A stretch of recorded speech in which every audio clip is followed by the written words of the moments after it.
Welcome to This Week in Vegas, a bettor's view. I'm Marco D'Angelo, joined by my partner in crime, Vegas Runner. As we do each and every week, we talk about what's going on here in Vegas, what's happening in our lives, talking about sports.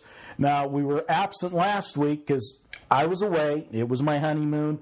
On vacation, at the beach for a week. And you know what? Did you have a good time? I had a good time, but I was at the beach for a week, and I come back to Vegas, and I hear the weather really wasn't that great while I was gone. And, it wasn't that warm, and it was overcast a couple days. Very cloudy, windy, even rainy, some would say. So, where'd you get the tan, dude? Savage tan. I mean, I don't know if you guys can really see my traveling of my own. All right, you been hiding out on me somewhere? The way I've been picking games. Yeah, I've been kicked out of the country. I've been cold, Marco. I needed you back, brother. First, was your vacation? Was it nice? The honeymoon, relaxing. Honeymoon was great. We went. Had a nice time. Actually, I had a great time.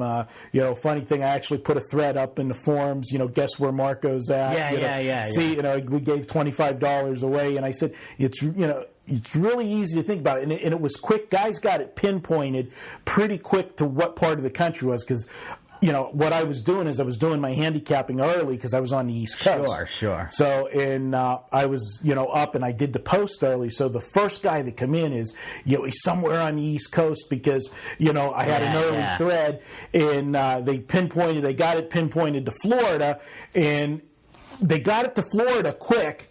But it took them a long time to get to Marco Island. And I said, when you stop and think about it, it's not that well known. That's why it's a beautiful place. My wife has gone. Actually, I haven't been there, and it's a beautiful place from what I hear. It's just not that well known because Florida's what it is. Right. It's just below Naples. If anybody's more familiar with Naples, and it's just a beautiful little. It's a little island, is all it is. You cross the bridge and get over it. Right. And it's great, laid back, and we were right on the beach, and I had a great time, great situation. Now you're ready to go. Ready to go. I'll tell you, the biggest thing that I had to adjust to is, you know us out here in Vegas. Sure. It's 24/7. Sure. I mean, you want something at 2 in the morning. Yeah, you want a steak dinner whenever it is, whatever you want it. So right. No one understands that unless you lived here for a while, and then you go elsewhere and you see how inconvenienced you are compared to Vegas. Because here, honestly, there's something 24 hours for everything. And regardless, if you want to go buy a suit at 4 in the morning, there's a men's store that's open, for that purpose. No matter what, you could get it here. When you go elsewhere, sometimes it's like 9, 10 o'clock. The restaurants closed, I'd say 30% of them were closing at 9 and 70% the other side were closed at 10. Sure. It's like, if you want to do like dinner and a movie, you're going to the matinee to get dinner and a movie. Sure. But it was a great time. And now you're ready to get back into ready to go. Nice trip with you look revived, refreshed. When the vacation, the honeymoon was over. Lori was, she quoted Roberto Duran. She said, "No mas, no mas." That's all I'm saying. I'm just, I don't know. But when she got back the first day, she had to schedule an appointment at the chiropractor. So I don't know. So it was a nice week. So we did good. But I've thanks been to ice everybody. cold, man. The playoffs. I've been ice cold. I'm not going to lie. I came into May, Marco, so hyped up. Like 70 units up for the year, saying this is one of the quickest out of the gates years for me. And I know with baseball, I always kill it. And then football ahead, I'm thinking this is a record year for me. And now, even though I'm still up for the year, it seems like it takes the wind out of your sails. It does, man. It really does. And it hasn't been an extended losing streak. It's all happened in like a 7 to 10 day period. Well, I mean, for me, I got off to the NBA playoffs. I hit my first Dude, you're 7. on fire. I hit my first 7 playoff games, and then now I'm still up for the playoffs. Sure. But I'm 14-10. But the second round's been the second round. The second round has been rough. The West was the roughest. The sweeps, the 2 sweeps, and I'll give a plug. We did another podcast where we talked about handicapping these different series and how the series has changed from game to game, and especially those ones that up 3-0. So be sure to check that out. And also, while I'm doing some promotional plugs, be sure to check out. I'll be doing my Preakness podcast. And if made you're doing some money on your last one. If you're doing anything with the horses, the Preakness, I'll break down like I did in the Derby several contenders, and I'll tell you, give you a couple good horses to watched look the at. last one. And then, obviously I'll make my decision Saturday on what my pay pick's going to be. But, the pay pick was one of the horses I gave out in the podcast, and I gave 2 long shots in the podcast. We ended up actually using the 1 long shot as our paid pick. And although we did not win the Derby, we did finish second in betting a nice price. Betting $100 across the board on Icebox, a $300 investment brought back $960. Yeah, it could be worse. That's a $660 profit. So the first thing I did today is ask you who you like. I'll give you the final call Friday night. I know. I got your couples that you like. Got I just the preview. He's on, from what I've been catching from other horse players.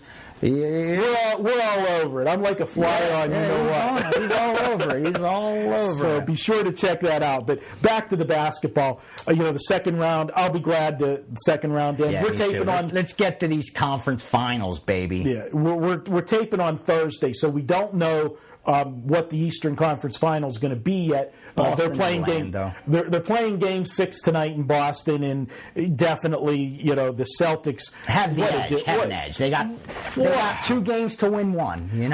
How bad did Cleveland look on Tuesday night? They've lost twice at home, and twice back badly. Yeah, badly. Not just embarrassing. Embarrassing. I could see losing on a 3-pointer at the end of the game, but I mean, Boston's just annihilated them on their own home. Let me ask you this. Is there any way that LeBron James comes back to Cleveland next year? I keep hearing that he's coming back. Like, now that people are saying they're probably not going to win the championship, I mean, we all know they're definitely not the best team in the NBA right now. Yeah. I got to give that to Orlando, Lakers, Phoenix, before Cleveland. Let's tell it like it is. Boston might be even better than Cleveland. I mean, Chicago gave them a run. Exactly. So as of right now, Cleveland's probably not going to win the NBA championship. And they're still saying that supposedly LeBron's going to go back. I don't see it.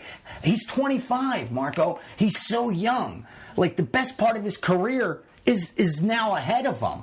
He don't need to stay in Cleveland. Why not go test the waters? I mean, dude, Kobe's been in the league over 10 years now. Yeah. I mean, Kobe's been now almost, 13 years. Kobe didn't score 20 points a game till his 3rd season. Kobe averaged 8 and 8.5 points his first 2 years. LeBron averaged 28 his second. So the guy's incredible. But I think it's time for him to move on. He's not going to win it with this team, dude.